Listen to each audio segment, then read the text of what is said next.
Ozone థెరపీలో treatment తీసుకుంటున్నారనుకోండి, food విషయంలో ఎటువంటి జాగ్రత్తలు తీసుకోవాలి? అటువంటి నిబంధనలు ఏమన్నా ఉన్నాయా?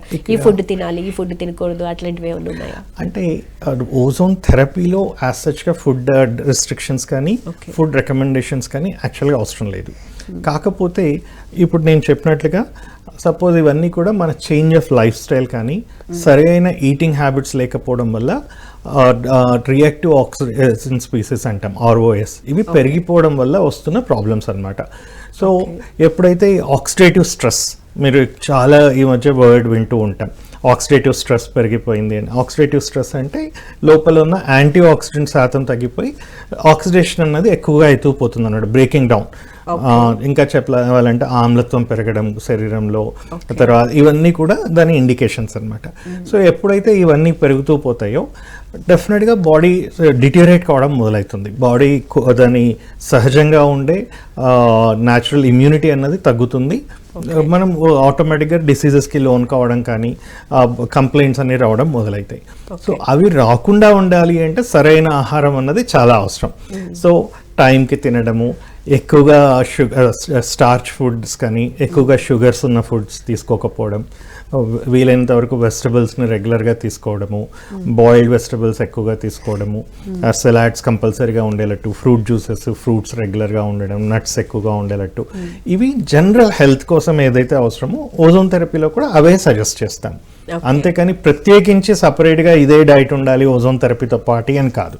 సో ఓవరాల్ హెల్త్ కోసం ఇప్పుడు ఈ ఓజోన్ థెరపీ అన్నది ఇది ఒక సపరేట్ థెరపీ కాదు, ఇట్స్ అన్ ఇంటిగ్రేటెడ్ సిస్టమ్. అంటే ఏవైతే మిగతా థెరపీస్తో పాటు దీన్ని ఇంటిగ్రేట్ చేసుకోవడం వల్ల మనం వాడుతున్న ట్రీట్మెంట్ ఏదైనా కావచ్చు, మెడిసిన్స్ కావచ్చు, లేకపోతే న్యాచురోపతి కావచ్చు, ఆయుర్వేద కావచ్చు, హోమియో కావచ్చు, ఏ మెడికేషన్ అయినా మీరు వాడుతూ ఉంటే దాన్ని ఇంకా ఎఫెక్టివ్గా చేసేటట్టు, శరీరం దాన్ని బాగా అబ్జర్వ్ చేసుకునేటట్టు ఓజోన్ థెరపీ సాయం చేస్తుంది. ఓకే, అంటే మీ దగ్గరకు వచ్చే పేషెంట్స్కి అంటే వాళ్ళ ఉన్న కండిషన్ సిచ్యువేషన్ను బట్టి మీరు నేచురోపతిలో ట్రీట్మెంట్ చేస్తూనే ఓజోన్ థెరపీ చేస్తారా? ఎలాగా? అవునండి.